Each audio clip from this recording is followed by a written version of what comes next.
Okay, so contrary to popular belief, if you've if you've watched my most recent video where I talk about my 5-star reads, I talk about how I am very, very, very obsessed with vampires. But contrary to popular belief, I have never read Twilight. Never. I've seen the movies, but I have never read it. And I was not planning to read it at all. Like any of them. And I know I'm like a few years late at this point. But somebody wrote about Midnight Sun and talked about how it's just different from Edward's point of view. And a few people I've heard like say that, or it's like, oh, it's different from Edward's point of view, yada yada yada. He's dramatic, he's moody, he's unhinged, and I still have no plans to read the first 4 books of Twilight, but Midnight Sun, I looked, audiobook was available on Libby, and now we're here. So if you've been living under a rock and you know nothing about Midnight Sun or Twilight, Twilight is by Stephanie Meyer. It's, you know, at this point, I feel like everyone, not everyone, but most people know.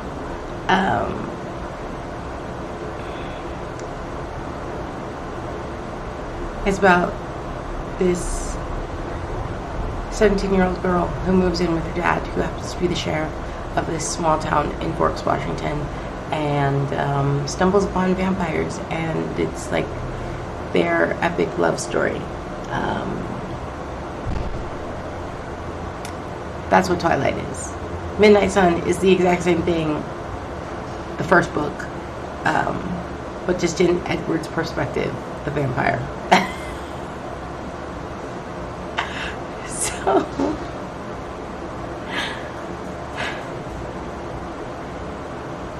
here I am. This audiobook is 25 hours. I am 5 minutes in,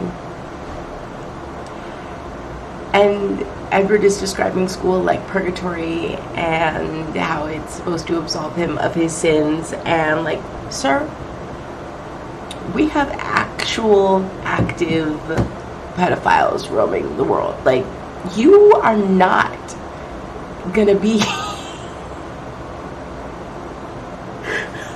this like god-awful thing just because you're no longer human and actually a supernatural being who has to consume blood. Like, your sins are less than their sins, so let's get with the program. But already I could see the difference in just the tone. In the sense of that I've only seen the movies. But yes, this is what I'm reading right now. I feel like I want to come and give you frequent updates about it, because I feel like this is going to be a wild ride, especially for somebody who enjoys vampire stories but has never actually seen the source material for this in the sense of the books, which is Twilight, New Moon, Eclipse, and Breaking Dawn. So the first 4, never seen them, never read them, saw them, never read them, and now just gonna read Midnight Sun because I feel, and everyone else has said, it's like Midnight Sun is a whole different book. Like, if Stephanie Meyer wanted to redo the rest of them from Twilight and from Edward's perspective, everyone would be happy with that. Everyone would be happy with that. Is the general census that I am gaining just from the few reviews that I've seen of people being like, Midnight Sun's a different beast. But yes, this is my computer setup, by the way, just in case that you didn't know. So that's why I'm in a different spot. I'm closer, clearer, you know. You can really see me. You can really see me in all my glory, and that's where you're getting the glare from my glasses, which I am not a fan of. So I have to figure out how to fix that in the long term, because I need those. But yes, so I will keep you up to date about my thoughts and my feelings. I don't know. I think the only thing that I'm still kind of like is the fact that I'm like, dude, you are over 100 years old, because he was born in what, 1910, or turned in 1910. So he is well over 100 years old, and out of all the people, this 17-year-old, really, we're still sticking with that. 17. I'm 17. Like, really? Okay. So that's like, so far that's my one big like, regardless of whose point of view I'm getting, she's still 17. So that's where I'm at. But I can definitely tell that he's a monologuer. We're gonna get into it. He's gonna tell us things that we did not know previously, like how obsessed Rosalie is with her own face. So stay tuned. Okay, I started recording on my laptop camera. I am 25 minutes in. We're barely in biology. What? This man has planned out how he plans to kill Bella already. He was like, she's gonna sit down, I'm gonna kill her first. And then he's like, then I have to block the exit so all the witnesses can't leave. And then he was like, wait, no, that'll be too much noise with all the chaos, so I have to kill all the witnesses first. He's talking about killing 20 people just so he can get a taste of Bella's blood. Oh my God, it's already too much. It's already too much. We're only 25 minutes into this book.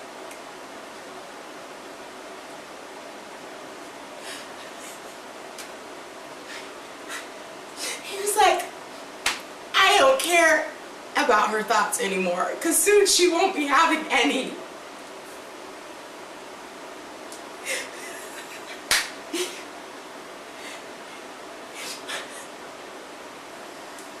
Bella, and you're in love with this man?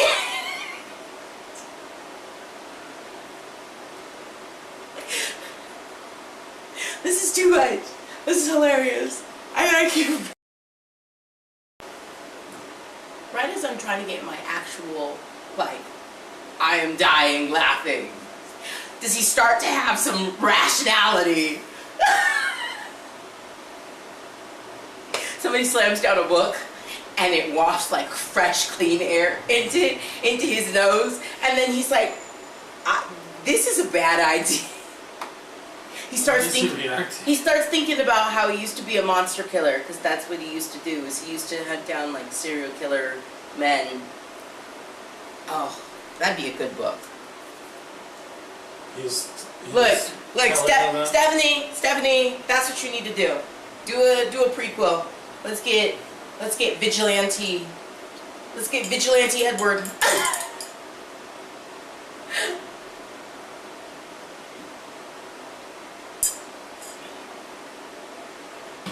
No, but then he starts thinking rationally and starts thinking about Carlisle and how, I don't know yet, because he just mentioned Carlisle, but it's no longer funny. He's now being like, let me take a step back. I can't kill everybody in this room just so I can have Bella's blood. He's like, that's not a smart idea. Which, I mean, like, yeah, it isn't, because you're just gonna kill 20 innocent people just to have her blood? That's extreme. That's way up there.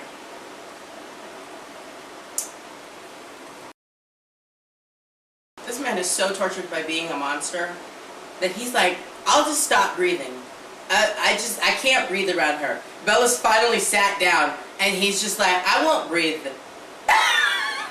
I mean, like, he doesn't need to breathe, but like, that's he's like, I can't be a monster. Carlisle thinks better of me. He's like, I'm never gonna be that man, but Carlisle loves me. I can't be a...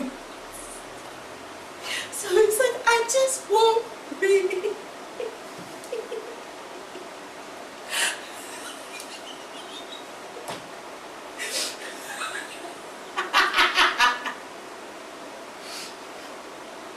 I'm only 35 minutes in. Oh. If the rest of the book is like this video is gonna be an hour. 2.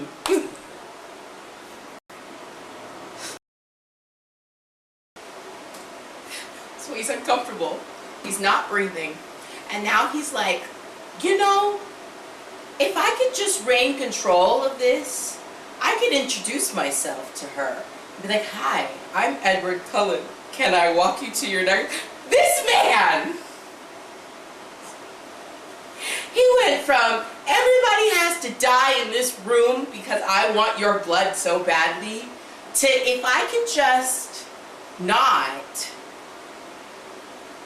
I can introduce myself. What do you want? What do you want?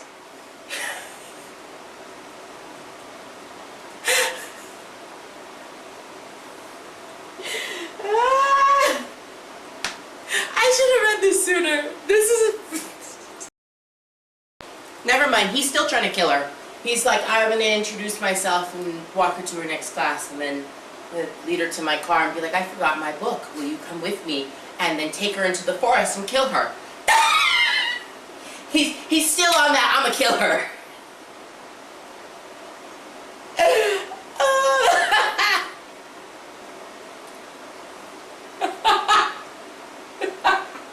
Now he's taken notice that Mike has noticed her and is like, I might have to kill Mike too.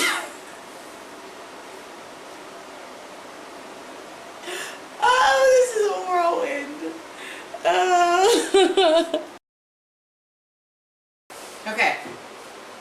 I am 3 hours in. Jesus, this book is long. And chapter 4. We made it through biology. Oh, I realized I was talking really loud with my headphones on. We made it through biology. Oh. They're in the dining room talking. Okay, so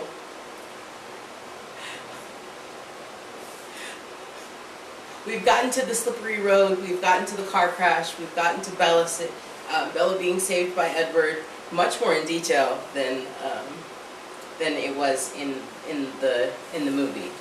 Like, he is picking up tires and whatnot, just to save her legs from being crushed. Like, that's how intense it is.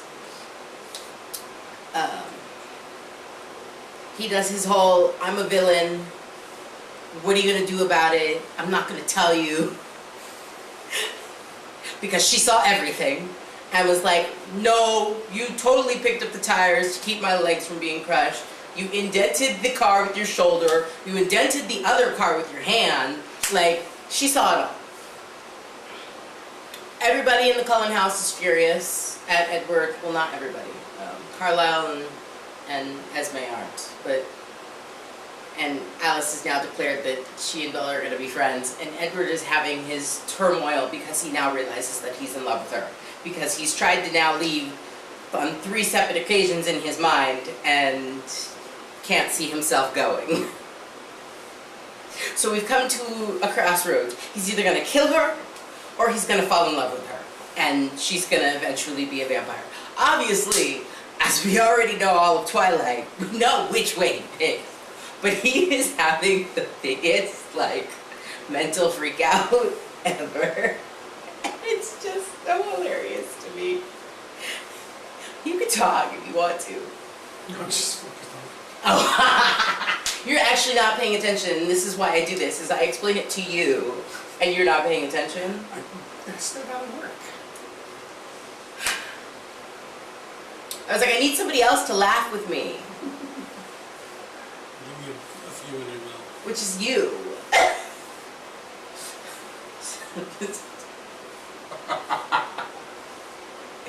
Oh.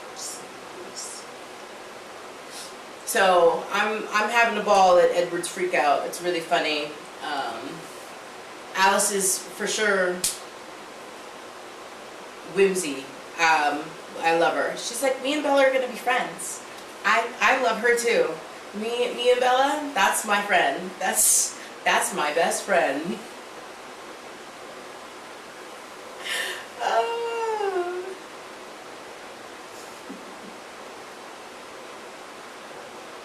So obviously I'm about to find out and see when Edward finally accepts defeat, and it's just like, I'm in love with this human because I spent too long trying to figure her out.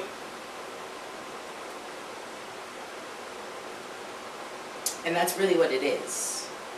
I could see how we came here. Do I condone it? She's 17.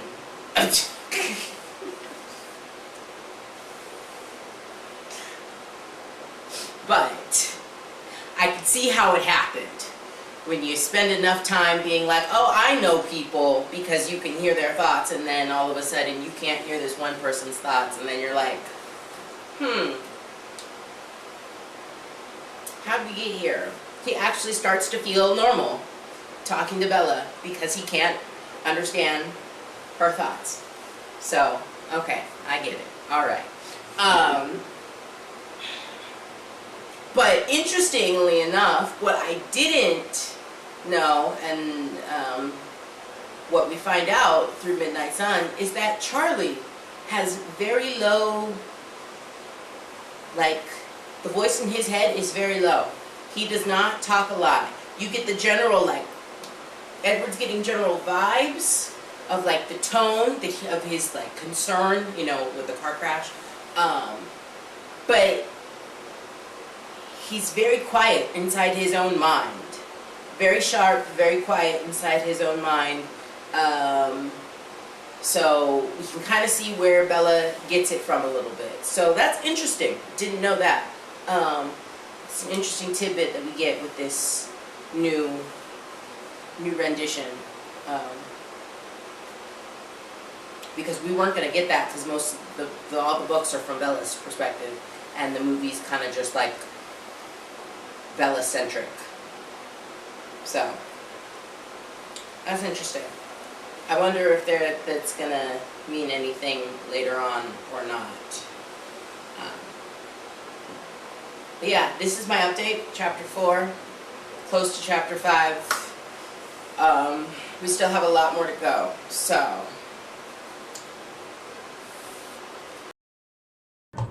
Okay, I'm back over here. I have been cleaning my room while I've been listening to this audiobook, so that is why I have stuff on the bed, and why in the other video you'll see it look a hot mess and then look progressively better while filming on that camera and here. I am 4 hours in now. I'm only on chapter 5. I thought I was a lot farther.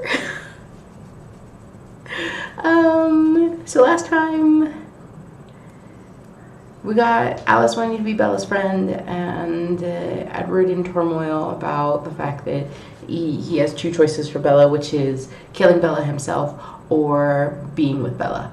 And that has not changed. He's still in the turmoil.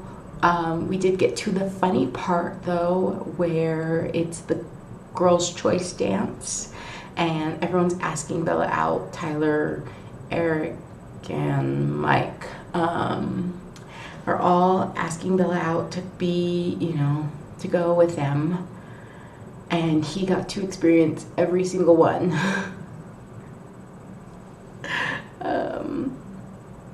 We also learned interesting new things about Bella, like how she asked the stoner girl in their class to be, in their biology class, to be a part of her team for a group project, and it raised her grade. And how she said her dream destination was Comic-Con, so that Eric didn't feel left out because he was being made fun of by the other girls. So we learned that Bella is thoughtful, and she talks about her mother like her mother is her child instead of the other way around.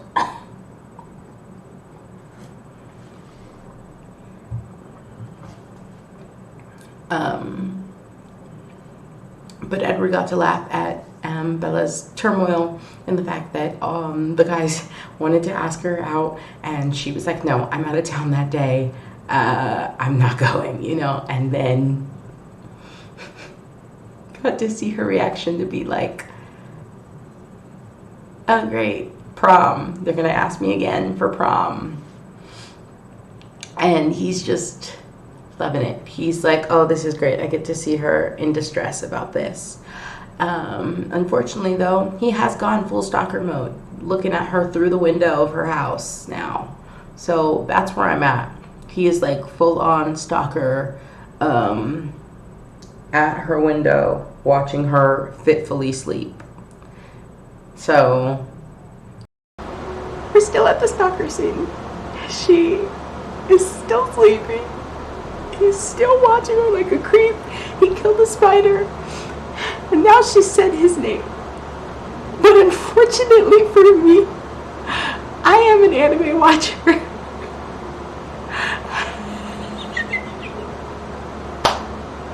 And I have seen her the longest. So her saying the trauma it just brought me.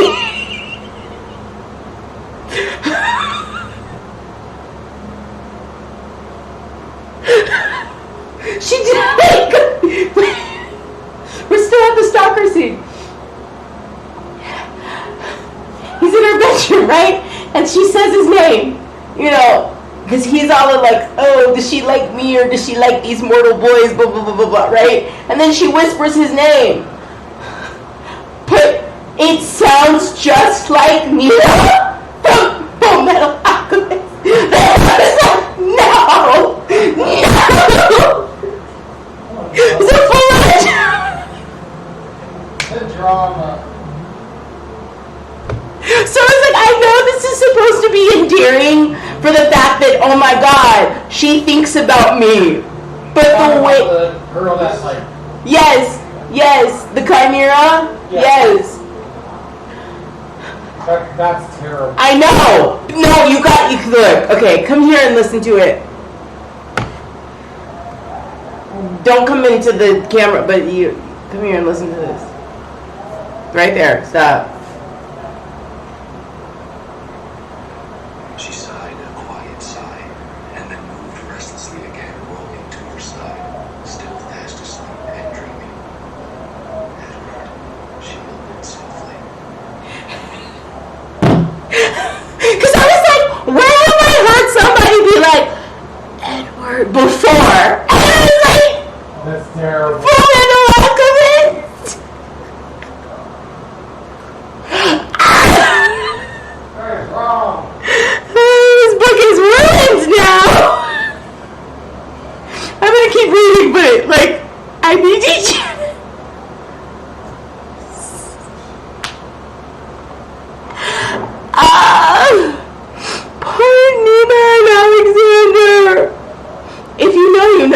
even if you don't, be grateful that you don't know. Okay, that was. You know, I like Book Bella. Them arguing is so funny.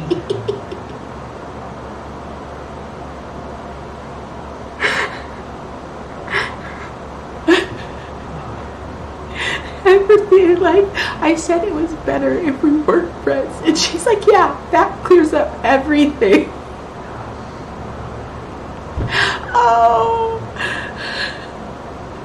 I like Bella. She's funny. She's like, what is going on? What do you want from me?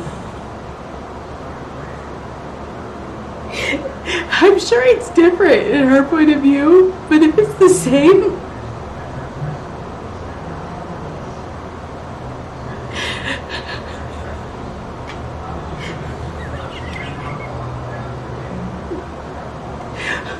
Or maybe I just like the fact that, like, Edward is just, like, so confusing to her.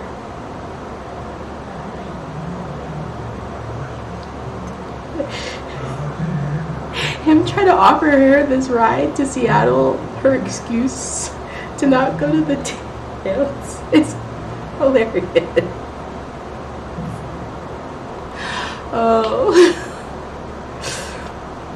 I'm still on chapter 5, by the way.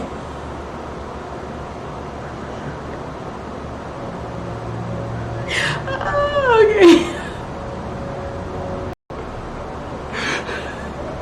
I love how he's just now realizing she's so clumsy.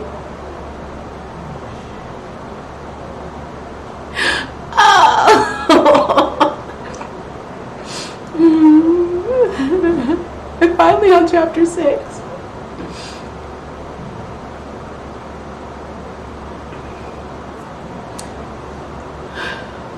I don't know, that's it. I'm finally on chapter 6. He's being a stalker. He's watching her go to class through other people's brains.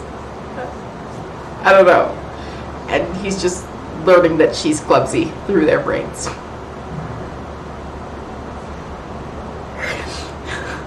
And he's sitting alone by himself, and he called her over to come sit with him. So I'm about to find out what that's about. Okay, 5 hours in on chapter 6. Bella has fainted from blood testing. They're blood testing in biology today, and that's why Edgar wasn't there. Edward sees, because he's in his car, Edward sees Bella being taken to the nurse's office, slumped over the sidewalk, and goes and picks her up and makes Mike mad, but like gives him the perfect opportunity to talk to Bella. And so here he is talking to Bella, helped her get out of gym class, and like she's actually listening to him, and being like, okay, you asked me to do this, you asked me to do that, you know. And he seems to be enjoying it. And then she's about to get into his car because he's like, I'm gonna drive you home. What do you mean? I told the nurse I'm gonna drive you, or whoever, the reception lady, that I'm gonna drive you home. So I'm gonna drive you home. And then we get to learn about the relationships between the other vampires, Alice and Jasper, Rosalie and Emmett. I was gonna say Renesmee, Esme and Carlisle. Oh, that is kind of loud. So we get to learn about their relationships, and so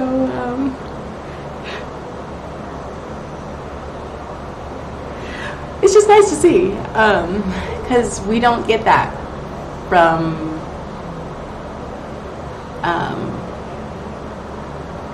Bella's perspective. You know, like we see them as a couple, but we don't get to figure out how it happens. I am very intrigued by Carlisle and Esme.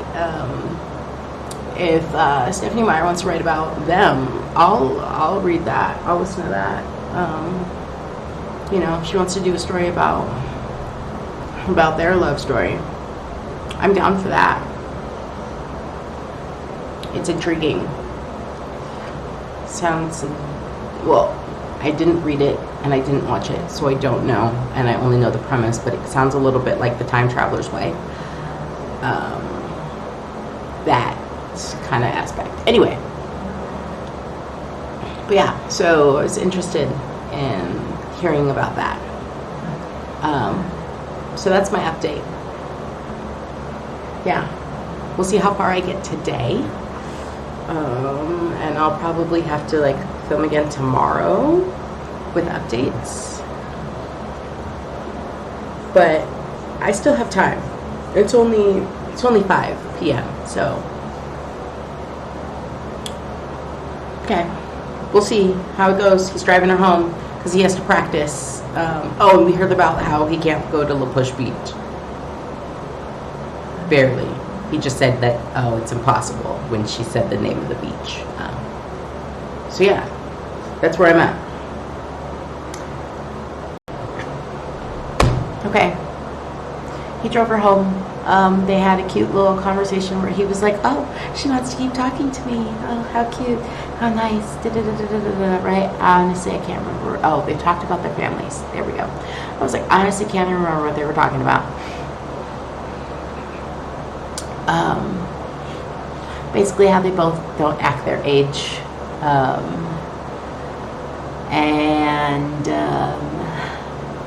Also, he's so creepy.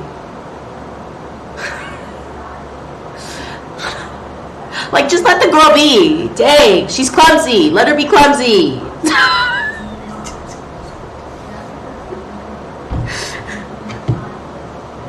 Over here trying to be like, don't go outside. But then gets happy when she goes outside to go read Jane Austen, Sense and Sensibility, apparently. So he can see her clearer and more closely.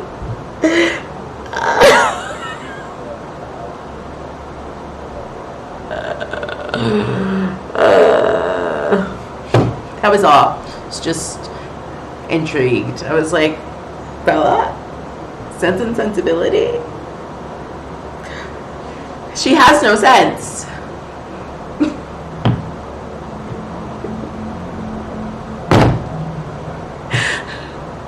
I'm too mean. I'm too mean on her. 2 hours ago, I was like, I like her. I like Book Bella.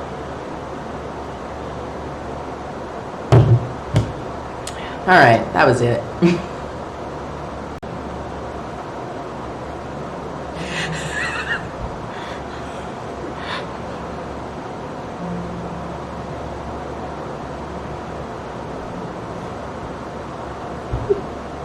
It's mad. Full soccer mom watching her sleep while in a tree on the neighbor's property. It's mad that she says some fictional character's name.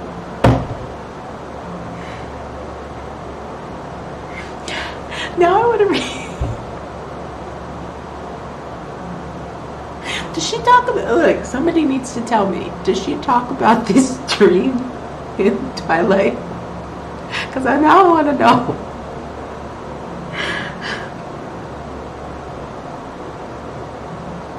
Now I want a tandem read.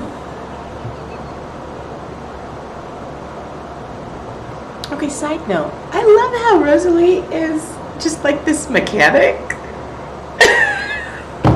Like, she should be working on cars. Like, okay, girl. Okay. We love to see it. You got all that time on your hands. You might as well do something.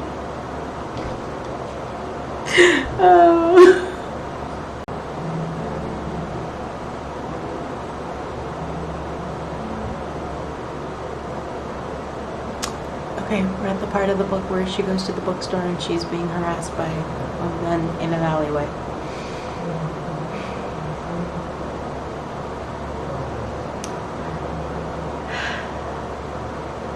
You know?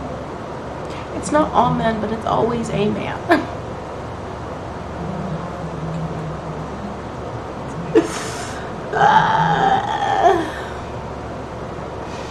I can get there. Did he come back and get him? Oh, you know what? Listen.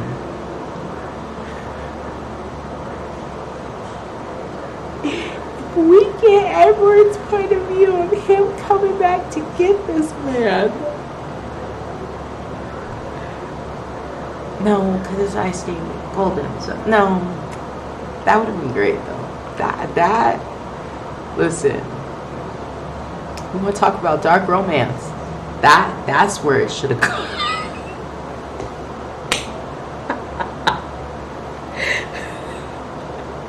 Like, we're committed now, you know? Like, that's his girl. So all bets are off for everybody else. It's just how it should be. If we were full on dark romancing this, oh, he would have got that man. But I don't think that's where it's going, obviously. I mean, I know Twilight. Okay, so we got through the gross man trying to kill Bella with his homies who weren't really... Moving on. We're in the car. And Edward's asking for a distraction after revealing he met a serial killer who had women in his basement. I'm telling you, vigilante, like, I need a whole book. Vigilante era Edward. That's what I need. Stephanie Meyer, get on that, please. I'll be 10 toes down for it. Thanks. But I love Bella over here talking about how she's gonna run over Tyler because he says he's gonna take her to prom. And how she's like, if I total his car, he won't have a way to get there.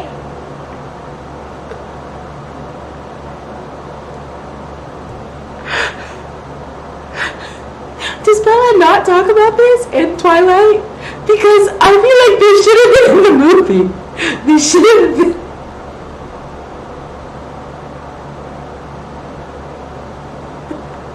She said she's gonna run him over because he's telling everyone he's gonna take her to prom. It's such a trivial matter, and she's like, well, I'm gonna run him over to make it even so he stops trying to make it up to me.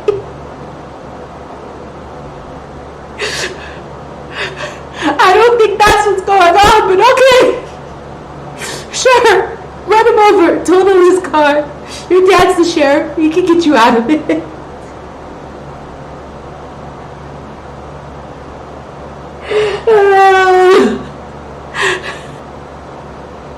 Obviously not. She does not know that she has any appeal to these high school boys.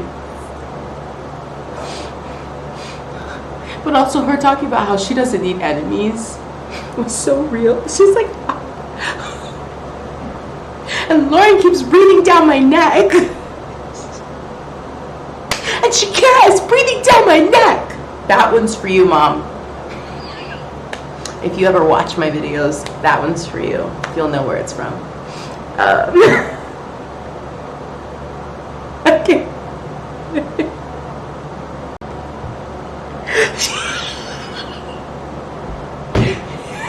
She said if he's paralyzed from the neck down, he can't go to prom. I think. Bella!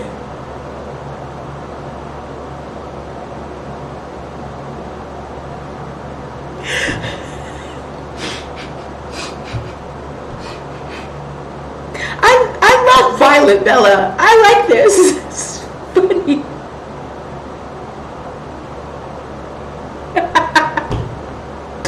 Oh.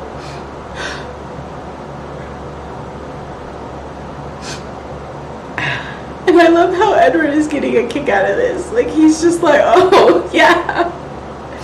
You talking about doing violent deeds. Okay. Oh. Okay, at this point, Bella's book should have been a detective book. Is it like that? Is Bella's book a detective book? Is the first book a detective book? Because if it is, I'll read it. Hearing her and her being like, usually you're nicer when your eyes are lighter. When they're darker, I expect you to be crabby. But when they're lighter.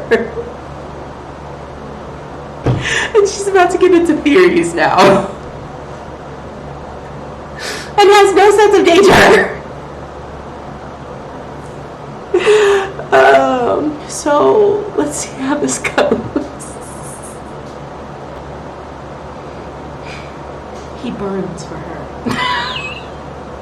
You know, like the Bridgertons. Is that right? I burn for you. No, yeah, right. Somebody tell me I'm right. Because he burns for her. Physically. If it burns when I breathe, it means she's alive.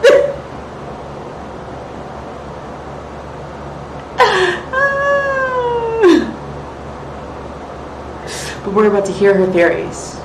Detective Bella. We're about to hear Detective Bella's theories.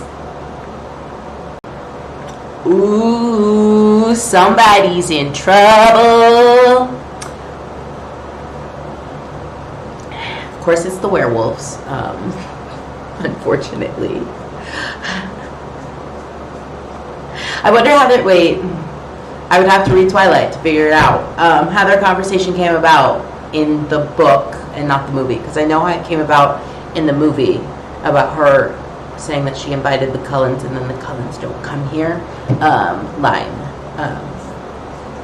But I wonder if it's how different it is in the book, because this is where Bella gets her theory of vampires, because Jacob Black mentions the Cullens after telling a story about vampires to scare her. So, ooh, somebody's in trouble for breaking the treaty, kinda, sorta.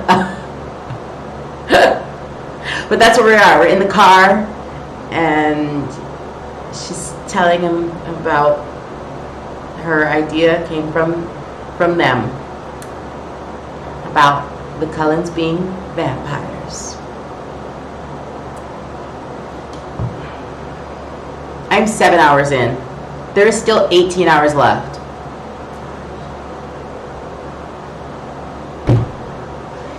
Like, we are halfway through the movie at this point. Why is there 18 hours left? Okay. I'm going to find out more about these, Edward's thoughts about the treaty. And the werewolves, I guess. So she really is Detective Bella. So they really did do the Cullens don't come here line, and then it gets tricked out of Jacob because she's pestering him about that. Okay. Jacob's line about, you caught that, didn't you? Then tells the story. Okay.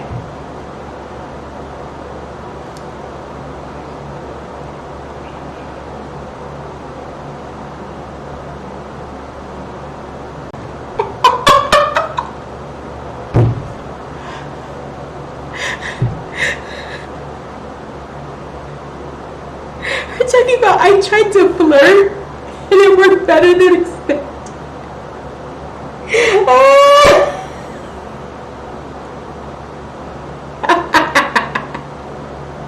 It's funny. That's all. It's just funny.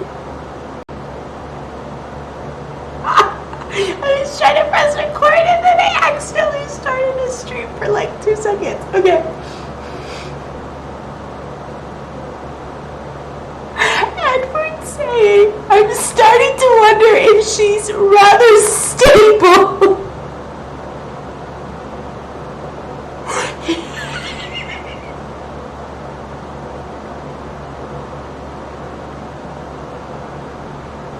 because she said the theories weren't matching up, and then she's like, I don't care.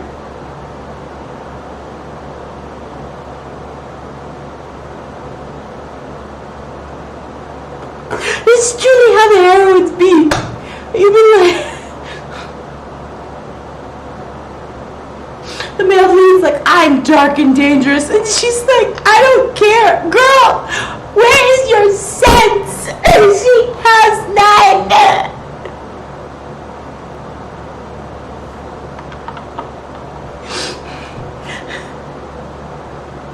And I love how he's just like, well, I guess I could get Carlisle to get her the best care.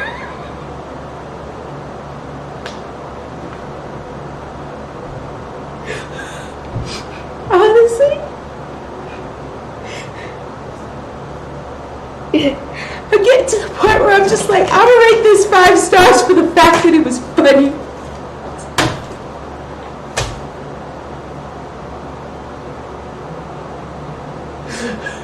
This book is so funny.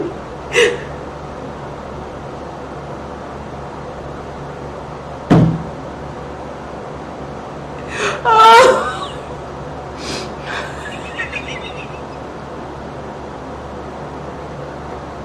Okay, that was it. It just, the line caught me off guard. I don't think she's rather stable.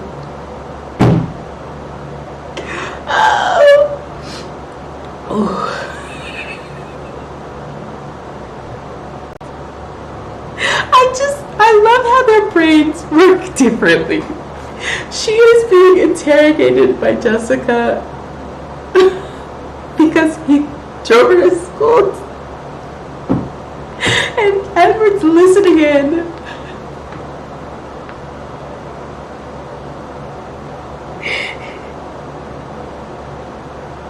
And apparently talking to Bella is like talking to a brick wall, even for Jessica.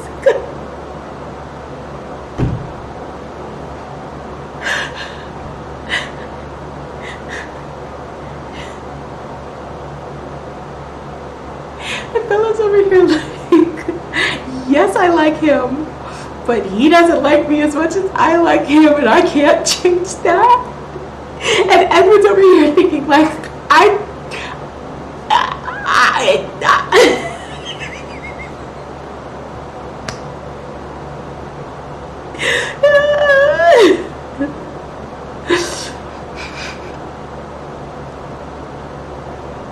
he's the embodiment of I love you. I ain't never gonna stop loving you.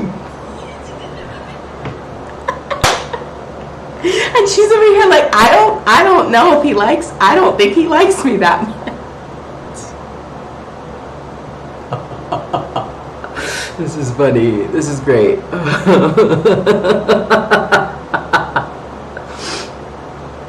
Oh.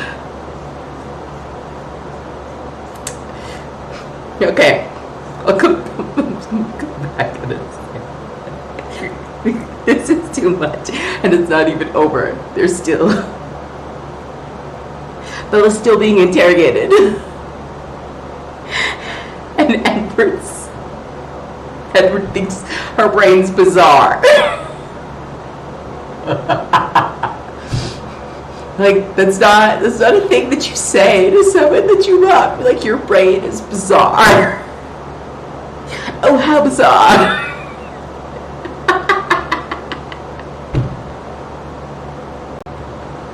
I love how much he hates this sweater that she's wearing. This is like the 3rd or 4th time he's mentioned this hideous sweater she's wearing.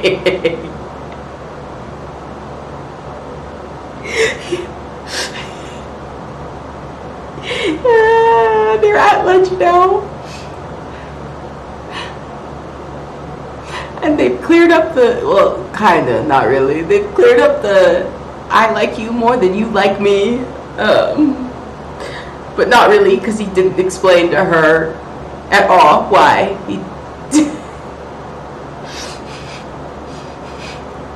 Rosalie, Jasper, and Emmett now know that Bella knows that they're vampires because of her food question about asking him to eat.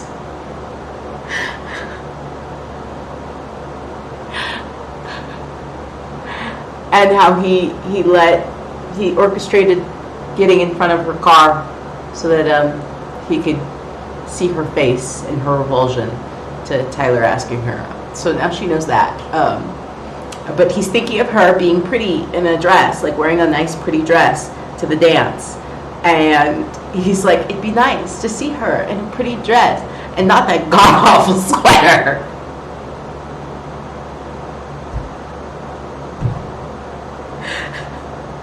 First he went to appreciating the god-awful sweater because then he's like, they can't see how nice she looks, like as she looked yesterday.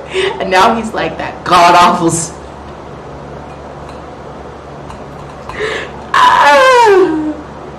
Yeah. I am 9 hours in, by the way. We still have 16 hours left.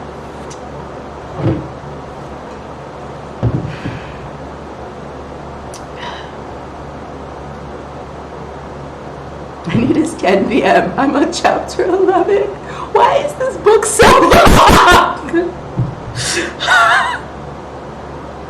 Okay, well, I'll give you an update soon. I love how offended he is. That he's like, you can't stand me driving 100 miles per hour, but you're okay with me being a vampire?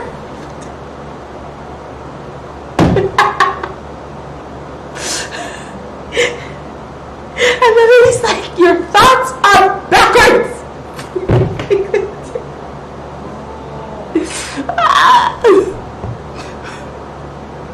This is like 5 minutes after I'm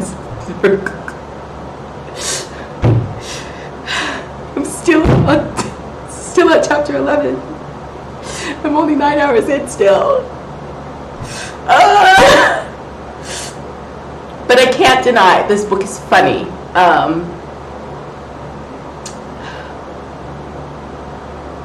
Like, it's funny.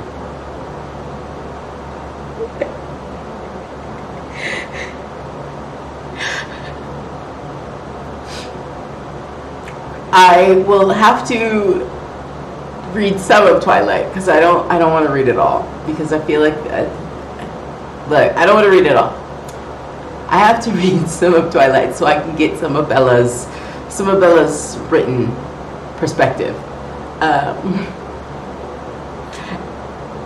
And then I'll have to share my thoughts because I fear I like this story way more from Edward's point of view.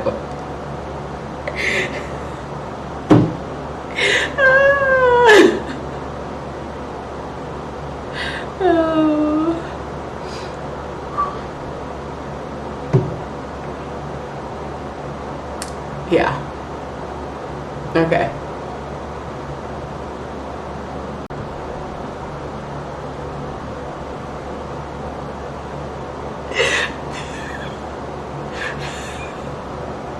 You're talking about his trick.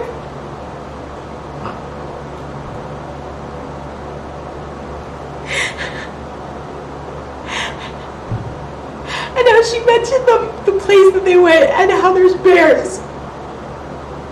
And she was surprised that they eat bears, I guess.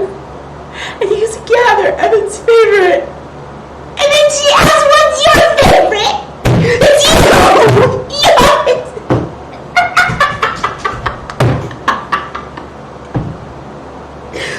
Why do you think he's so obsessed with you? Why do you think he avoided you for a week? And then a month? Because of you! Wait, now I actually have to hear what his answer is. Because he's like, I should have expected this question.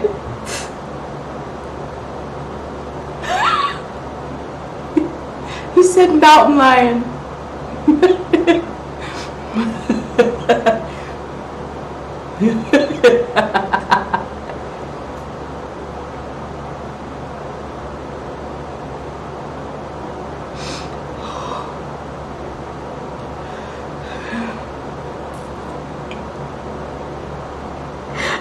the fact that she was like, bear hunting isn't in season, and he's like, well, if you use weapons. I love the amount of law breaking they do, and that he talks about.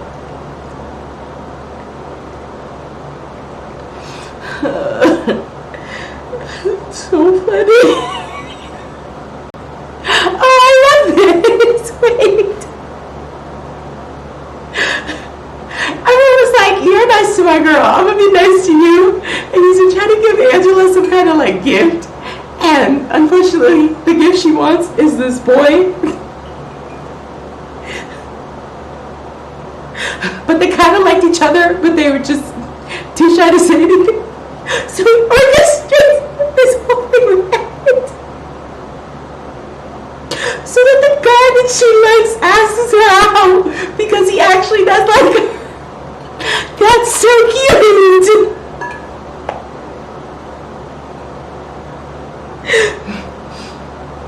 Not to mention how he got that serial rapist put in jail. I mean, like, he deserved death. He shouldn't. Look.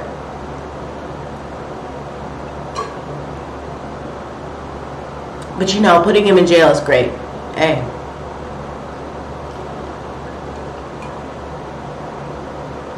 But he could have done more. He could have did what he wanted to do, and I still would have been like, all right, I get you. I very much like this conscious Edward of like, let me be nice.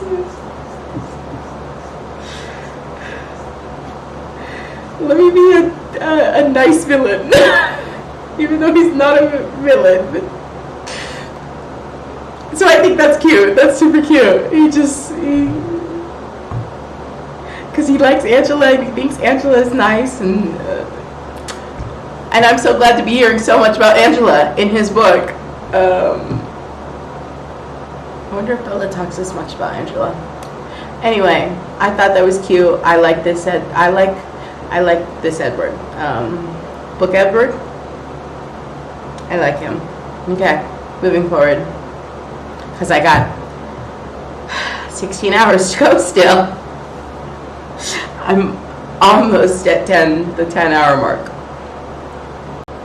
I love how he is so like deeply in love with this girl, but then he's also like, you have a terrible sense of danger, and there's something wrong with you for that. Like, literally, there is something wrong with you.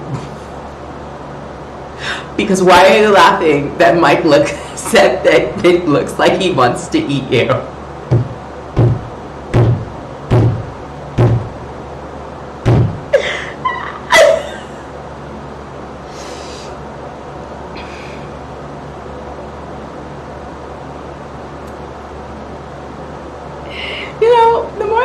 Bella from Edward's perspective, it really makes me think about myself, and I'm like, you know, I can't fault you for being stupid. I'd rather be the same stupid. I'm probably the same stupid that she is.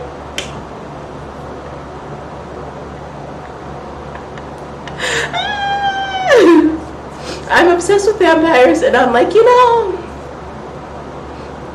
look, if they kill me, they kill me.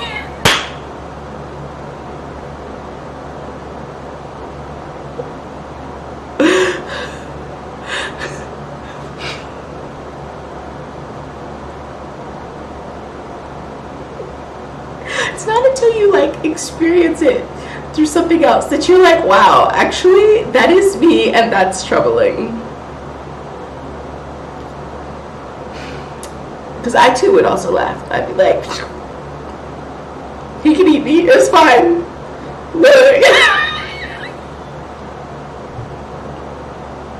But I just love how he's like, this girl is crazy, but I love her, but she's crazy.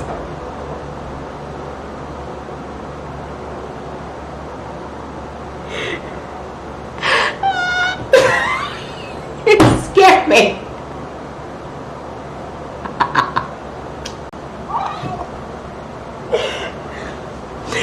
I'm very sorry I upset you.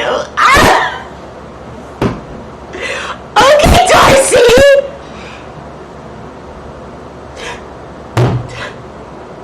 Darcy of Pembroke. That's what he's getting. Ugh. I haven't swooned once. This is the only time.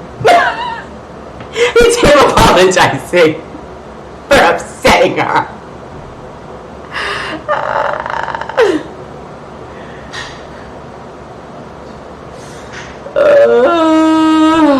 Okay, that was all.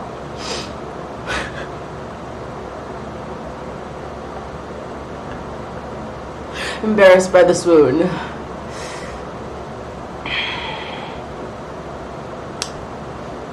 Okay, but wait, for those who haven't read, he watched her during gym. It was terrible. It was horrendous. They're playing badminton, and she somehow manages to not only hit the net, hit herself, like here on her temple, but then also leave a scratch on Mike. And he saw the whole thing. And that's when the whole, so are you really with Edward Cullen? They're freaks. He looks like he'd eat you. Right? So it's after gym. He meets her. They're talking about it. Because Mike's thoughts are very loud. And Edward asks how her forehead is, and she gets so mad at him.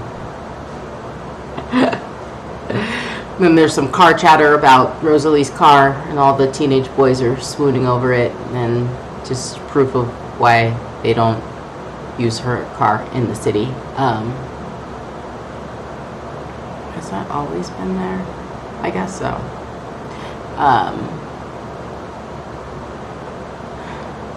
And they make a little deal, like, I'll let you drive and I'll apologize, but I won't stop watching you through other people. So he's like, I'm still gonna be a stalker because I have to keep track of you, but I'll let you drive on Saturday like you want to when I go show you what I look like in the sun, because we can't go to Seattle because it's too sunny to go to Seattle. So that's what's happening. And he definitely pulled a Mr. Darcy with that. Looked her deep in the eyes and was like, then I'm so very sorry I upset you. Like, don't pull out my fictional crush, Mr. Darcy, okay? And that's what he did.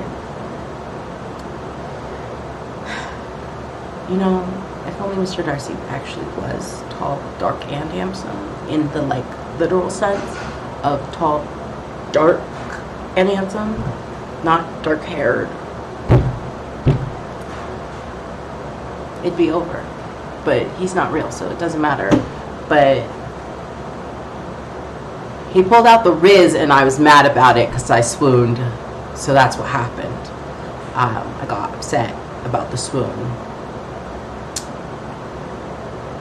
And I'm over-explaining. I'm going to continue because I'm not even 10 hours in. This book is so long. Like, it's not a bad thing, but it's just like, I know the story. Why is it so long? Gosh, how much monologuing do you need to do, Edward? But it's funny, so I'm letting it slide because I'm over here hee and ha and then losing my breath. Like, I am cackling. But I'm not going to film me I have been, but I've been close to hysterical. Anyway, let me get back to this book so I can finish it, hopefully by tomorrow. Because I am filming this on Tuesday the 12th. Let's see if I can get it done. They're meeting so he could take her out into the woods so she could see his sparkle, I think. Or is it another school day? I don't know. Honestly, I don't know where they're going today because he mentioned Saturday, so I don't think it's Saturday. So maybe it's Friday. So school.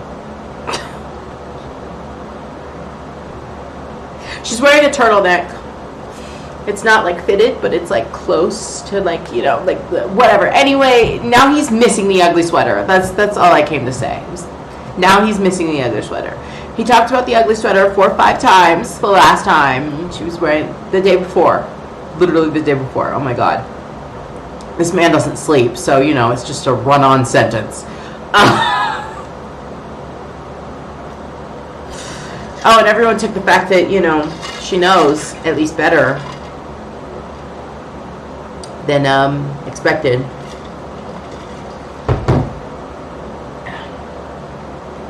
Probably because Jacob had a part in her finding out.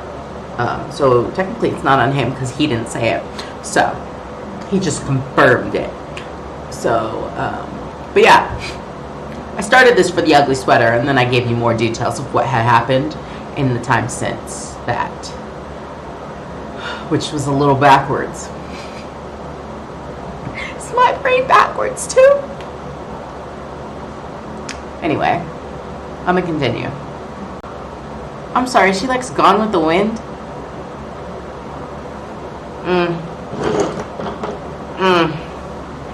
Okay. Also, not her listing everything that's like curriculum. Okay.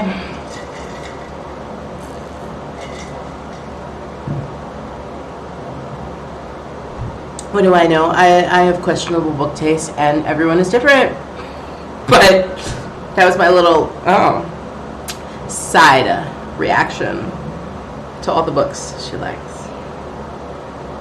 Because it's Edward's day to ask her all the questions, and he's morally questioning his sanity and the fact that she's 17 and she's never been anywhere.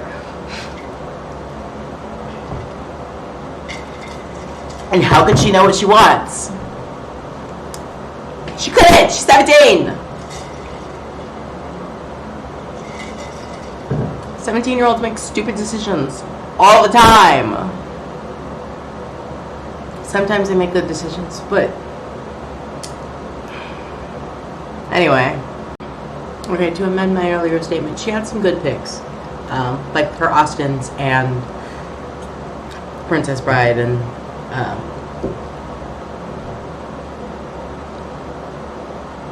she mentioned Anne of Green Gables too. So, but also it's 2005. Who is traveling that much? She's probably traveled more than anyone else her age.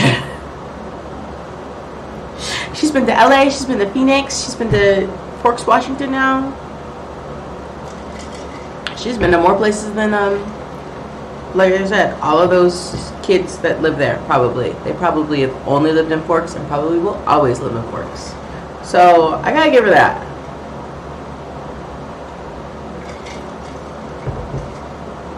But still, she's 17. Of course she's not going to go anywhere international. It's too expensive. She likes Phantom of the Opera. I will give her that. You know what? Her taste in men is not that questionable anymore. If she likes Phantom of the Opera. Then again, she could have more enjoyed the fact that she ends up with the one dude and not the Phantom. Sorry, I just thought about the book because there's a second one. I haven't read the first one, but there's a second one where they meet again. So,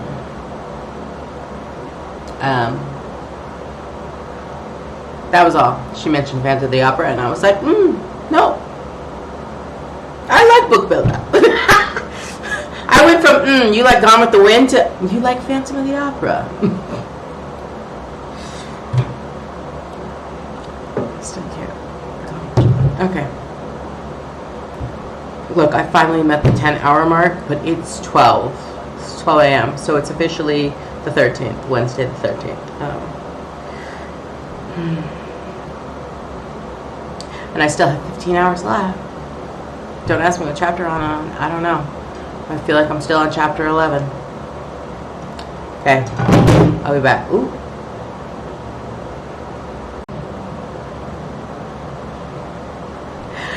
She faced her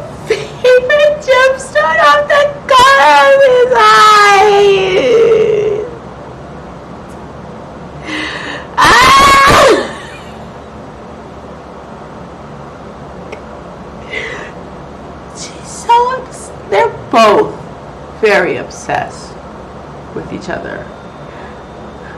And I'd find it more endearing if this wasn't Twilight and if she wasn't 17.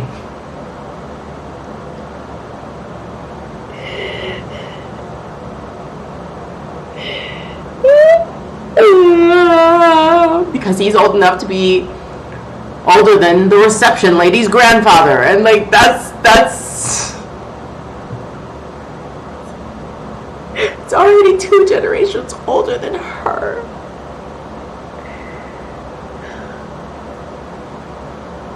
Okay, moving on. She verbatim said it's topaz, but if you ask me in 2 weeks, it'll be onyx. Because that's his feeding time.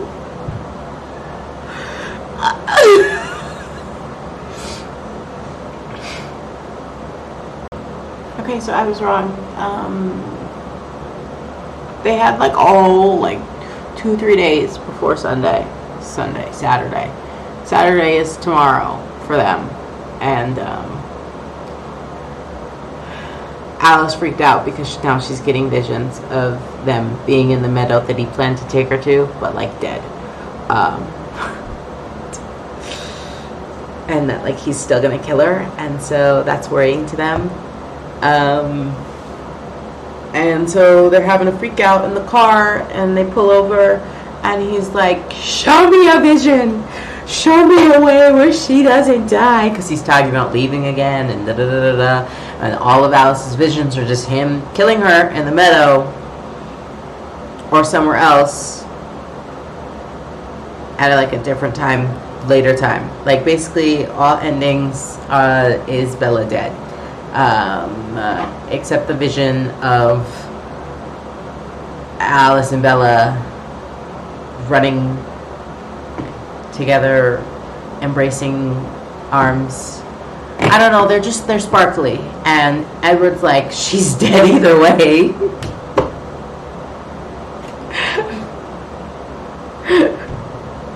So he's not happy about this.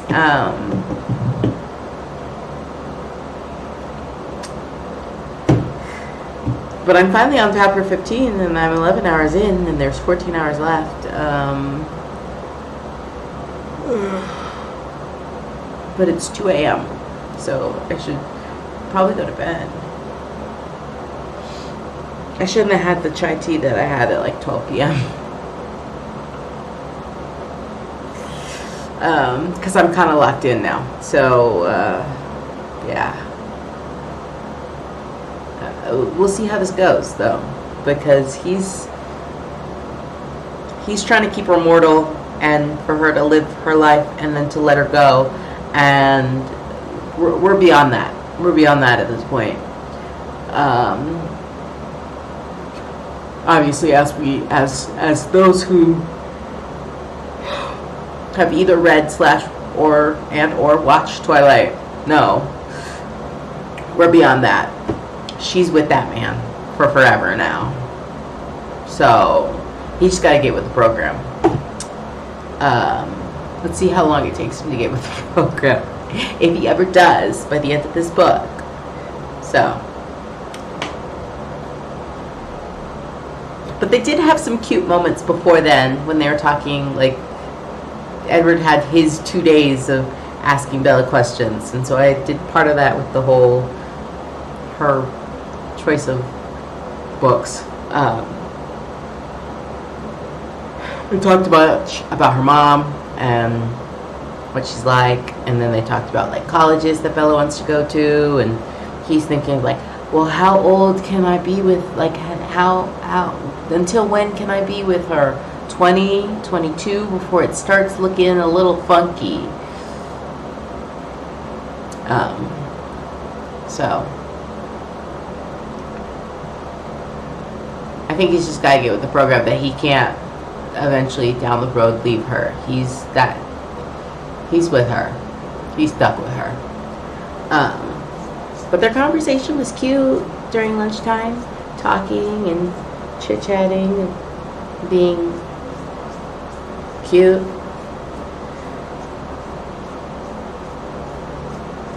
When you forget about the fact that she's 17 for a minute, and then you think about the fact that she's 17, and then you're like, dude, she's way too young for you.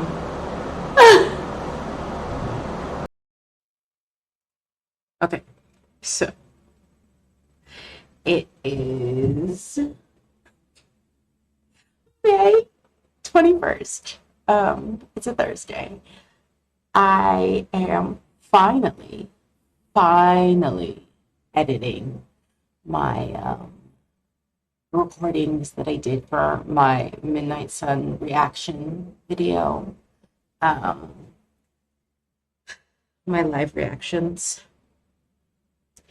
And I recorded during like basically the morning. I recorded from, I want to say, like 3 to like 5, almost 6 in the morning, where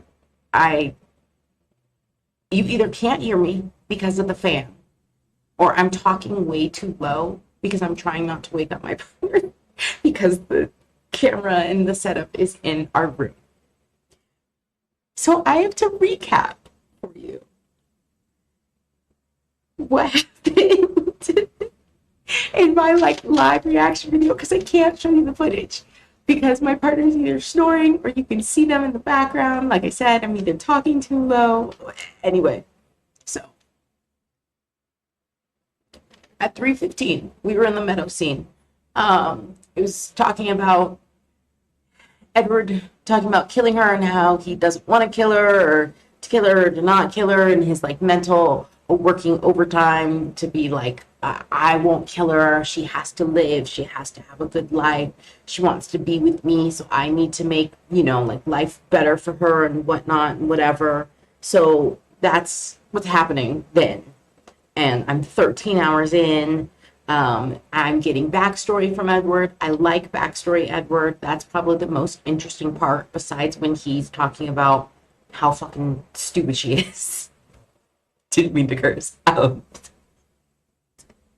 He's talking to her, showing off his skin, shouting at her, and lying in the they're lying in the meadow. There's no baseball yet. And I was very upset about this because we were 13 hours in and we still hadn't gotten to the baseball.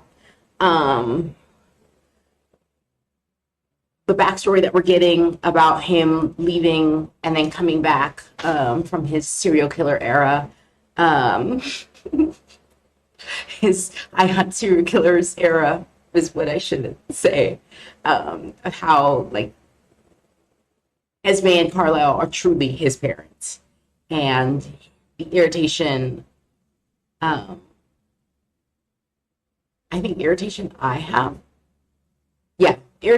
have about Edward being like just not accepting the fact that she wants to be with him forever. And it's just like, get with the program. That's what she wants. Please, please, please just get with the program, because that's what it seems like she wants. So can you get over it already, basically? I found out that he was 104, and that they have an 87-year age gap. And he's acting like a child because he's ripping up bark and doing the line of, as if you could outrun me, like if you've seen Twilight, the scene I'm talking about.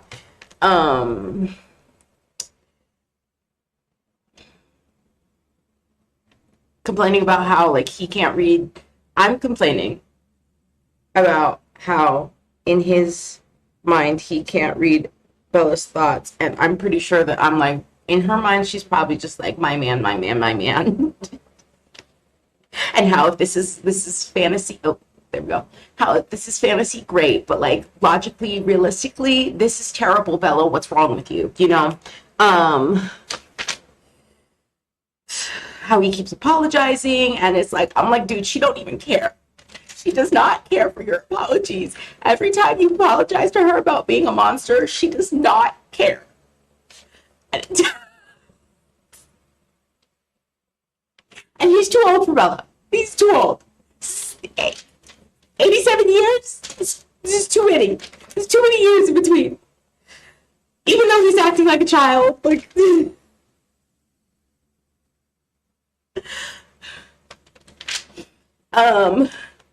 14 hours in, and we're still in the meadow. Edward gives us the whole truth about, you know, like how he was going to kill her on the first day and kill her and all her classmates, about to commit murder, you know, and how she's his own personal brand of heroin. So, you know, that line. Apologizing for his freak out when she got closer to him, because she freaked out, and that's when he was like, my own personal brand of heroin, and, you know. But he has a lot of freakouts. I don't know what to tell you. I was asking if she mentions any of this in Twilight. Like, do we get this information that he verbatim tells her how he wanted to kill her the first time that they met? And I was accusing Bella of leaving this part out. Like, basically, in her narrative, this part does not happen, so she doesn't seem like she's delusional for falling in love with a vampire who, the first time they met, he wanted to kill her. 11 hours left. I was on chapter 17. I was asking if this man ever shuts up. And if Edward's book is just like more an honest account of everything that they've gone through in the first book. He is unhinged. She is stupid. It's almost 5 a.m. I am losing my brain cells at this point. She knows all of his feelings, complaining about her being 17 again, and how I'm going to die on that hill about her being 17. They finally kiss. It took them forever. And now he knows he can handle touching her and whatever, and it's almost 6 a.m. And he's admitting to watching her sleep. And I'm yawning a ton, and she's embarrassed that he knows that she talks about him in her sleep. And I'm like, girl, stand up, please. Like, could you stand up? Please. And those were my 3 in the morning to 6 in the morning accounts. I leave in small little clips, so you'll see those next, of me complaining about either Bella or Edward. So, yeah. But this was just the short little recap that I needed to put in, because I either can't show you that footage because it sounds terrible. The whole video sounds a little bad, to be honest, because I hadn't fixed my audio levels on OBS yet. They're fixed now, so I shouldn't be screaming anytime I'm actually screaming. The audio shouldn't sound bad anytime that I'm screaming anymore, is what I mean to say. But yeah, I just either can't show you the footage, or like it's too bad to put in. Like I said, the video is already bad, but this was the information you needed to know if you were actually watching to know my true honest accounts, or if you really unfortunately picked my video to give you a recap of what happens in Midnight Sun. So I gotta keep reading. I gotta listening, not reading, whatever. It's almost 5. Do you see this? I do this to myself at this point. It's whatever. Yes. Oh my god, she finally said it. She said she's an idiot. Yes. She is an idiot. Edward doesn't like disco. Whatever.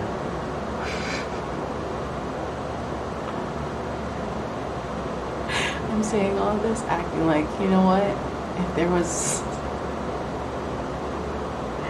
a hot vampire, I'd probably be in the same situation. I'd probably be that idiot. I don't know, but it's just kind of comical to me because she's 17. He doesn't like disco.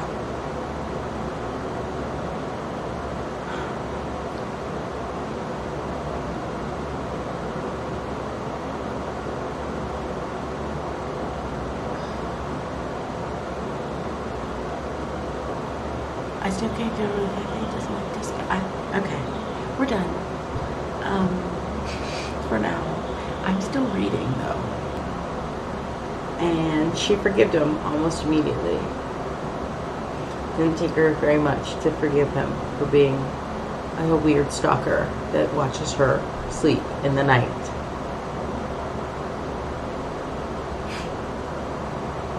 That stare was hard. But when I tell you, my room is so far away.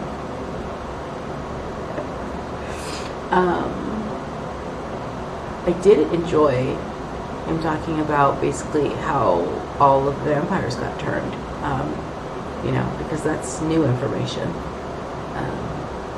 which makes a bit more sense about what Edward was saying with the whole bear fight. Emmett and his bear fights, because Emmett was almost mauled to death, and Rosalie saved him.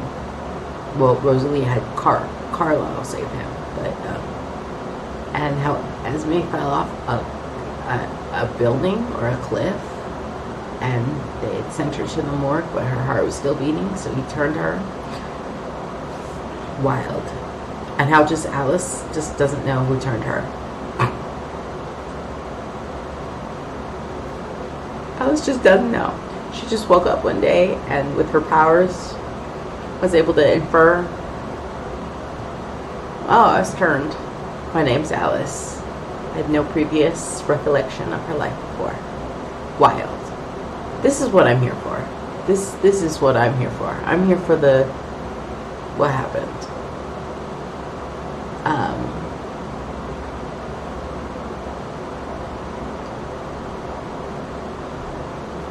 And then we do get the Rosalie story, but like it's a little different in the sense that Carlisle finds her, saves her, but she doesn't get her revenge until like a year later. So that was interesting. It wasn't like an immediate, I'm gonna go on a killing spree. It was Carlisle tried to make Rosalie what Esme is to him. And Edward was not having it. He's like, And it wasn't until Emmett, when Rosalie saves Emmett, that he was like, that's my sister now. We're cool. We're all good. We all good in the hood. So, it was interesting to hear. I liked it. I enjoyed that. I feel so bad for Charlie.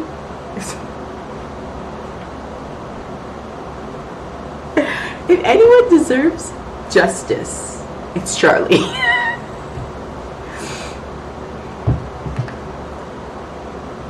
I'm still on the 15-hour mark. And only on chapter 18. We still haven't even gotten to her truly meeting the family. So, I'm in for so much more. So much more. Just 10 hours left.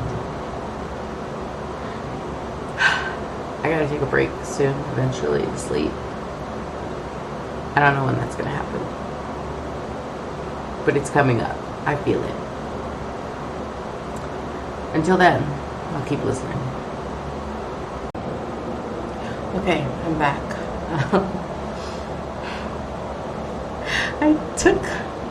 I went to bed at like 7 in the morning. 6 in the morning, 7.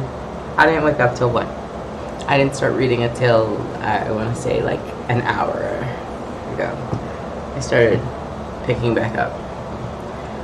I had errands to run. I had things to do. You didn't need to know that, but now you do. I paused literally while they were in the middle of the night.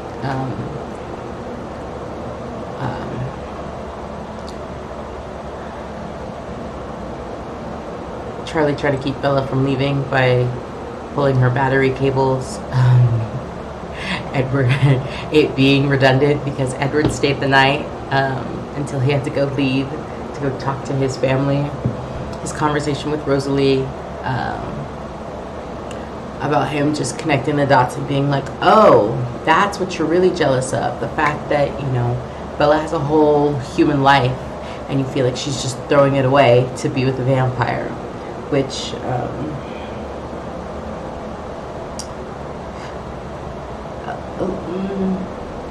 kind of, not really. I mean, like, whatever. That's what you think, Rosalie.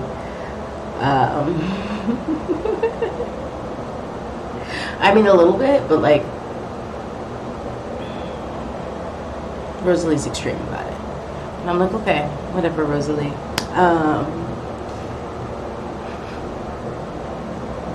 I just want to talk about the fact that Bella played a joke on Edward about breakfast, and I thought that was top tier. That was a great joke. He was like, shall we have breakfast? And she's like, that was all. Like, that's where I'm at now. That's all. I keep trekking just because I was like, well, I gotten this far, I might as well just finish the book. I needed to be comedically unhinged again, but I don't think we're gonna get there. Like, now that they're together, I think my fun is over, and now it's just Twilight. Because once we meet the family for what, second, third time, it's all over. I already know what happens. I'm just gonna get a huge monologue from Edward about how angry and aggravated and how scared he is for Bella, and Bella, you know? So I know that's where we're heading.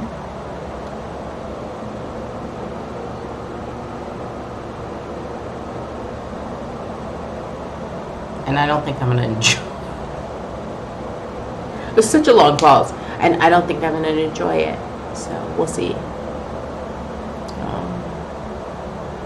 I think from here on out, I'm kind of just like, I know the story. Before, it was funny. It was great. It was hilarious. And I do still love all the tidbits we're getting about the family, you know, the Cullens. But after that, I'm kind of just like, I don't want to see them fall in love. It was funnier when they were. It was funnier when he didn't tell her every detail about his life because there was some mystery and they were confused. This is probably the only time that I'm like, miscommunication. Love that, because their brains were on 3 different wavelengths.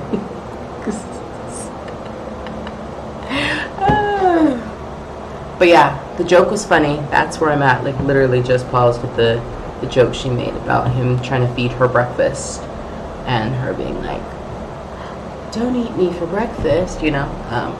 So yeah,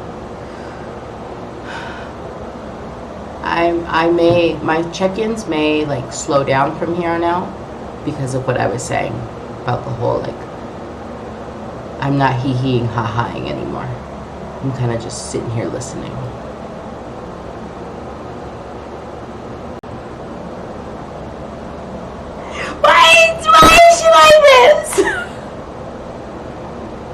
She stopped breathing to kiss him.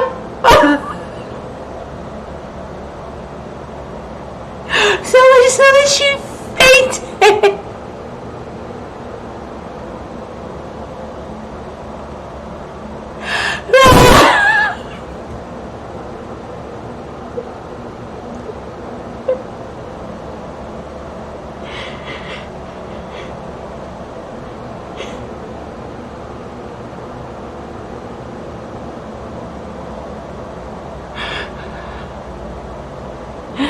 Oh my god.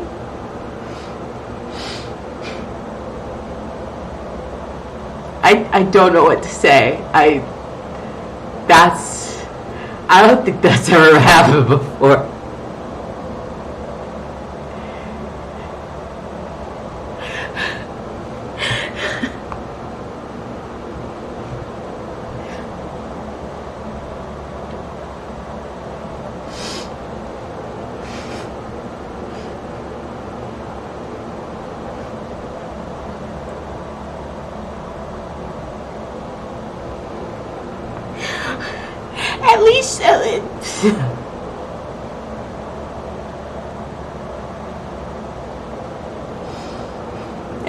found it funny because that's insane.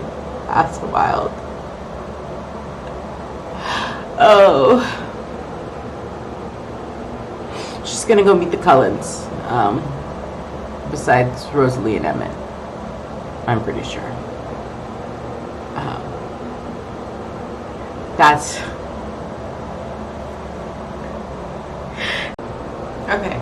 I think the last time I talked to you wasn't actually too long ago, and we were talking about how they're gonna play baseball. Edward takes Bella home, and Billy and Jacob are there trying to talk to Charlie because they're trying to get rid of the Cullens. It's trying to get rid of the Cullens. And Bella gets all upset because she's like, ain't no way you're going to get rid of my man. You need to go. I did get to hear the conversation. Edward eavesdropped. So I did get to hear the conversation. Does Bella talk about this in her book, like, at all? Anyway, I have 7 hours left, which means we're about to get right into the nitty-gritty of it. We're gonna meet James. Always ruining it for everybody. James.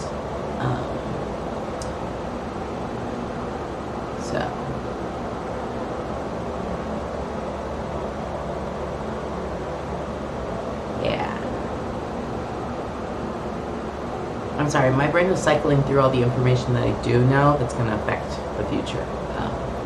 Anyway.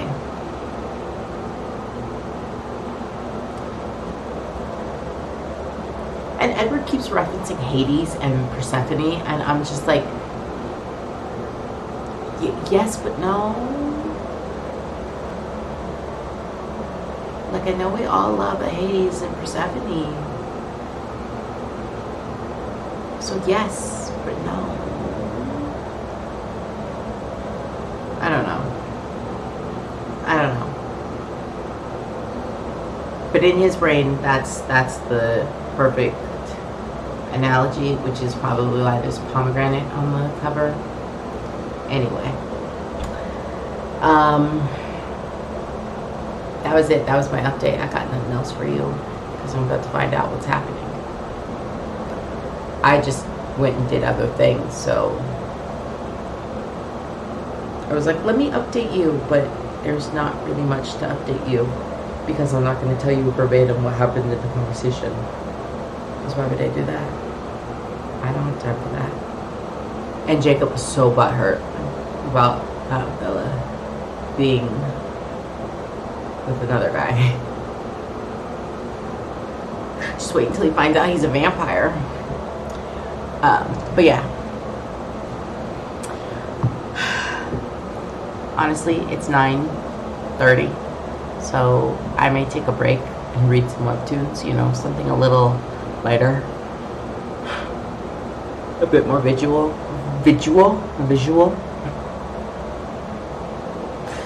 because I already know what happens, and I'm just dreading hearing the next 2 hours of this. Because there's 7 hours left, so I wouldn't be surprised if at least 2 hours is Edward talking about the situation with James and what's about to happen. The upside and the downside of knowing exactly what's about to happen. Same way with Skyfall Elephants. I haven't finished that book yet because I am right at the crux before I'm like, ooh, I'm about to find out some information that's going to change how everyone feels about the story. So.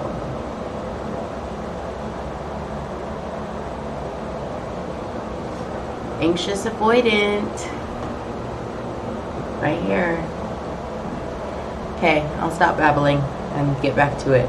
Because honestly, this video is probably 3 hours and I gotta cut it down to 2 because ain't no way I'm having a 3-hour video about Midnight Sun. One thing I didn't mention earlier on while I was reading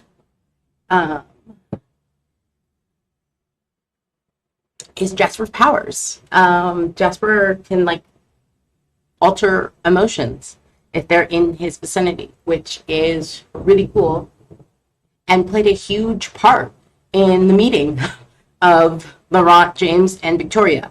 And how basically he conceals them to look mundane and boring and dull and like, you know, like, you don't want to look at us. Don't look at us. We have no interest here. But then also like beefs up Emmett's powers and basically like makes Emmett look like this really immovable force, which I thought was really cool. And we don't talk about how Jesper has that, like, that pull in the book. Like, they don't touch on that. Jasper's pull in the books, or books, movies. I don't know if they ever do mention that in, like, the Twilight series, books 1 through 4. I would feel like maybe if they did, Bella wouldn't find out until, like, Eclipse, you know, when they're prepping for that battle. But I just thought that was really cool. And how he was like, I'm here to protect my girl. I guess I'll help you guys out. There's lots of noise outside. I hope you can't hear it. I'll have to listen back. But I think that's really cool. The fact that he can do that, that's part of his powers. But then also how he likes to linger on emotions, like how he did. I didn't touch on it either. Of like when Bella first meets them and they're hanging out in Edward's room, how content she is to just be there and how content he is to have her there. Jasper liked feeling their emotions of how they felt for each other. But yes, we have gotten to the James is gonna hunt down Bella now. So I'm listening to that right now as I'm doing some like light picking up and some editing. So I probably will just what I think I'm gonna do is just listen through to the rest of it, and then you'll just get an update at the end of that. Unless I'm like really like, whoa, what the fuck? You know, like, so this is my update. I am, where are we?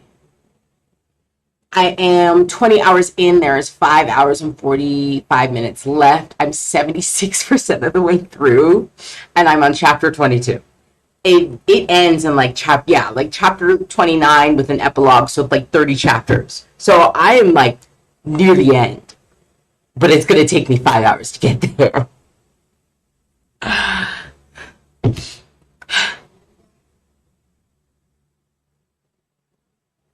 So see you then. Okay, hold on. I knew I said I was gonna wait, but why are we taking a regular airport? What is going on here? You like, with how long you guys have been alive and how long you guys, like, how much money the Cullens have?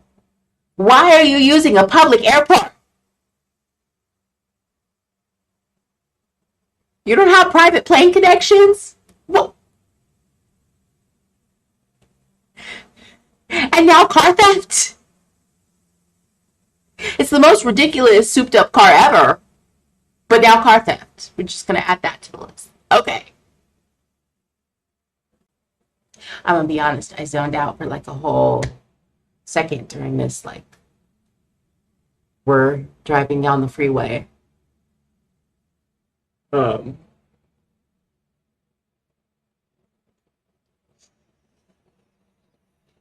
it's interesting to know that James is not just a hunter, but also a tracker.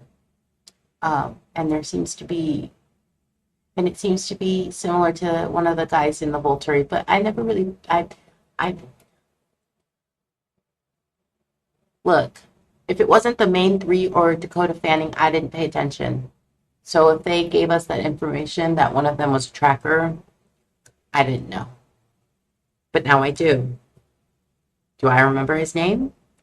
No. But it's interesting to see that he is one and that it's a, I guess, like repeat power in a sense. Like, do they talk about that ever? About how his power is one that is seen often, if not often, at least common. Those are my thoughts. Anyway, I'm done now. I'm gonna get back to. I'm gonna get back to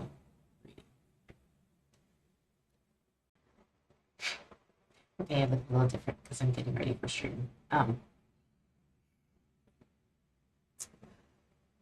Where to begin?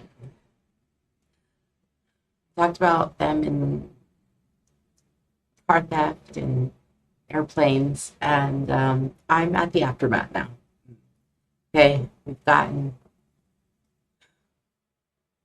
James killed, and the bite was different because it wasn't like fully a bite; it was like the graze of teeth and venom.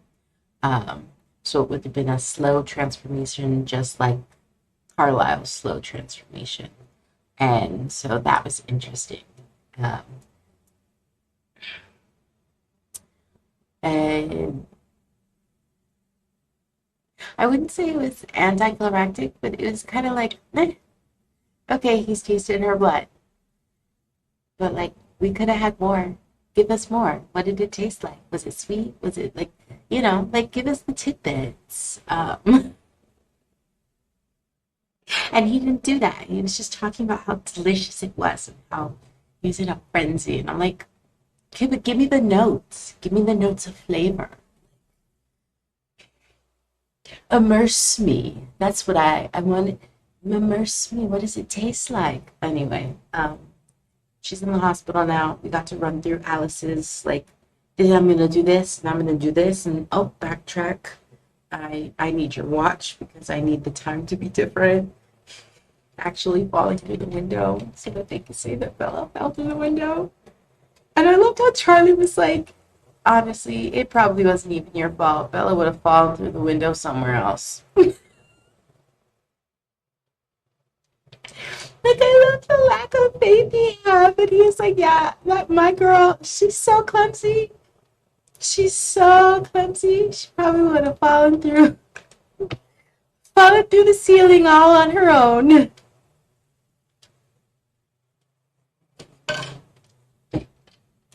And Edward made her mind and seeing her mom, and seeing inside her mom's mind, and just how like inwardly needy she is that she projects that, and so other people go and try and assist and help her, and that was interesting to hear. So Renee and Edward are meeting. Everyone's making up it like little excuses as to, this is how Bella kind of got sidetracked and lost and thought that like I can't do this, and teenage angst led to Phoenix, to basically back up the story of her leaving and then falling through now.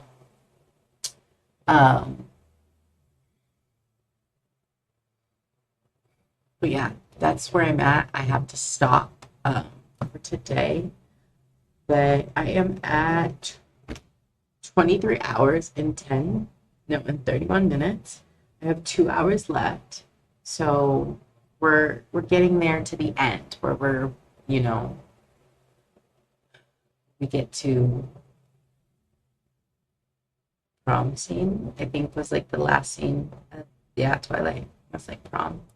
So we'll have a bit more because, Edward draws everything out. Because he doesn't sleep. So, he could do 20,000 different things in the night that Bella isn't aware of or isn't talked about. So,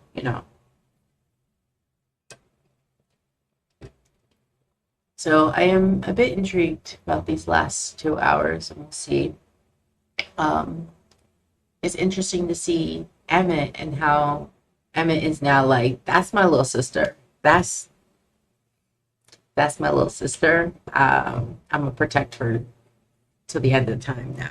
Like, I love that. That's great. Their relationship is very wholesome in that sense. And how he's kind of perturbed at Rosalie for being like, you need to get over it because I'm 10 toes down to protect that girl. Um, and how Jasper unmasking made the tracker just give up and be like, Jesus, take the wheel. And and that was the end of his life, you know? So I am on chapter 28. So I literally have chapter 29 and the epilogue.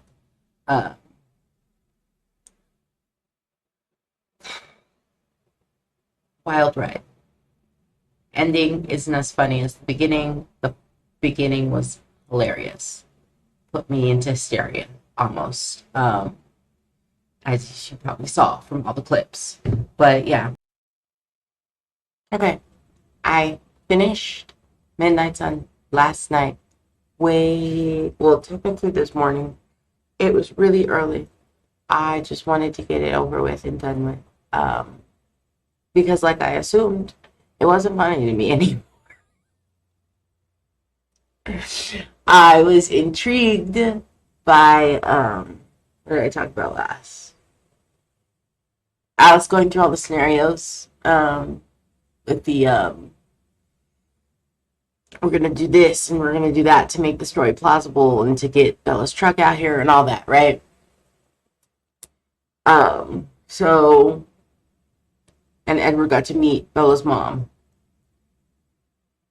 while Bella was still sleeping in the hospital on sedation.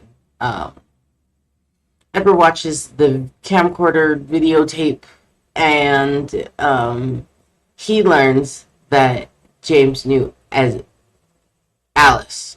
I was going to say Esme. Knew Alice. And that she was his one and only victim that actually got away. So Alice now knows that. But they haven't talked about that. We just know that James tried to hunt Alice. And Alice was in an asylum in the 1920s because she already had been having the visions. And then she gets turned, and then James slaughters that vampire instead of her because he was mad about his hunt being ruined. So that's how Alice gets, like, that's why Alice knew that the one solution that would, make him stop hunting Bella for sure would be to turn her. So that was interesting, and that was cool to learn, more Alice lore drop. But besides that, it was just kind of tedious to me. It was like, Edward feels guilty. Edward is planning to leave Bella for the last, 2 chapters. And I was just like, okay, we already know that you go through with this in the next book. And you make her go crazy. So even though she's 17 and really should reevaluate her choices, she has picked you. And she wants to be with you.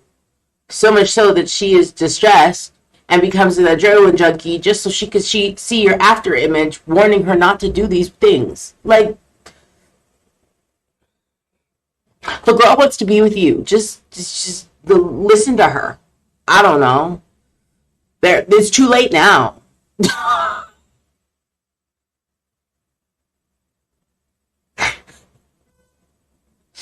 So it was just irritating to hear it be listening at the end and be like, you're planning to leave her as she is adamantly requesting that you stay, and she knows that you have an inkling of guilt and whatnot, and she's like, you can't leave me. You're not allowed to leave me. Don't leave me. And you're like, of course, yes, lying to her, and you're gonna leave her. Like,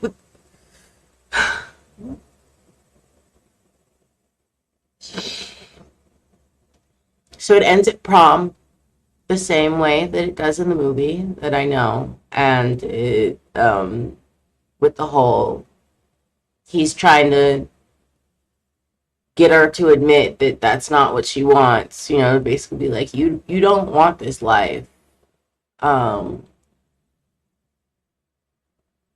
and like pretends like he's actually gonna bite her and turn her during prom because that's what she thought was gonna happen, is that they got all dressed up so that he could turn her. And that they were not going to prom. So let me get more of Jacob. Jacob comes to the prom because his dad paid him $20. Billy paid him $20 to warn her. She doesn't need the warning. They're going to leave anyway.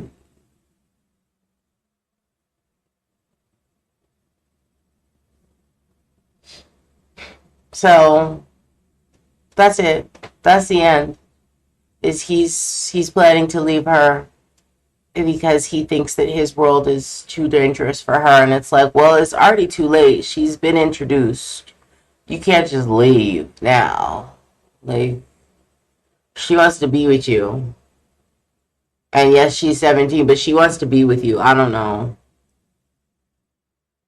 We could have did the whole ultimatum, you know, like, if you want me to turn you, you need to live till 25. I don't know. Like, we could have did that.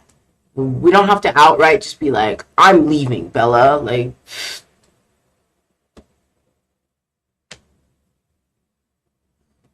this girl's about to have a fit. And she does.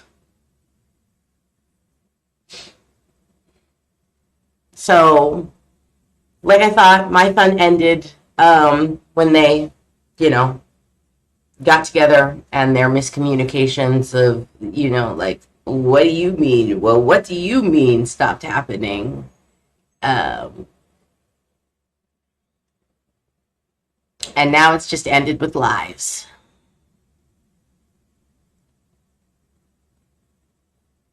So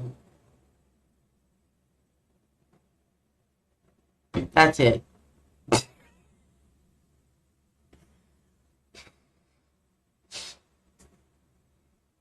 I'm thinking about my review for it. I don't know. It's probably gonna be, I don't know, 3 stars. I don't know, maybe less. I don't know. I was having fun. Like I said, like you saw, I was having a great time. And then it just got boring, and I was like, yeah, okay, we already know this. I'm not really up for your high speed chase of can I make it to Bella in time, and it's too dangerous for her to be in our world. I'm gonna leave her even though she doesn't want me to. I put that man in 1.5 speed at the end there. I was like, ain't no way you gonna talk for another hour. We're already at the epilogue. Like, speed it up. Anyway, this was my honest reaction to Midnight Sun. I only started reading it for the unhingedness of Edward's monologue.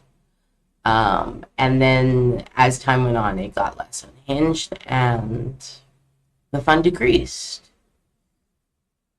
But I do stand with my earlier statement of I enjoyed Book Bella. At least from his perspective, is written really well, of like an antisocial but smart girl who likes to read and puts others before herself, which is crazy to do for vampires, but you know, okay. And I enjoyed Edward until the end. I enjoyed him and his miscommunications of I can't read her mind. What is she thinking about? And I want to kill her just so I can drink her blood. Like that to me was funny. after we, after we did the meadow scene, I was like, all right, this is gonna be boring from here on out for me. Besides the facts that we got about, his family. So all of that stands true, which is what makes you want to rate it higher than lower, but still, I didn't enjoy the end. And that's how I felt about Midnight Sun. If you watched this long, thank you. If you watched until I stopped laughing, that's fine too. If you didn't like how I felt about Midnight Sun, well, there's thousands of other people who reviewed it. I'm sure somebody loved it. Loved it. I just like the unhingedness of it and how it made me laugh so much. I needed a good laugh. And I needed a book that I was like, yeah, I could speed through this. Let me just set everything aside and read and listen to this while I pick up around my house, And that's what that was. Until the end. Like I said, I put that man on 1.5 speed, and I was like, let's get through this, because we already know what's going to happen. And it just made me very irritated that he was like, I have to leave her. Well, I was like, you're already stuck. Like, we've already, look, you already made the bed, lay in it. But yeah, thanks for joining me, if you did this long. And hopefully I can have this video out soon, because it's definitely going to be like 2 hours and 30 minutes. So I hope you stick around for the whole thing. Suggest to me in the comments what you want me to read next that's it's the same vibes of unhingedness, hopefully with a better ending. And I will probably be kept more on my toes if it's something that I don't know that's unhinged. So if you want to, suggest below in the comments. But yeah, that's it. Bye.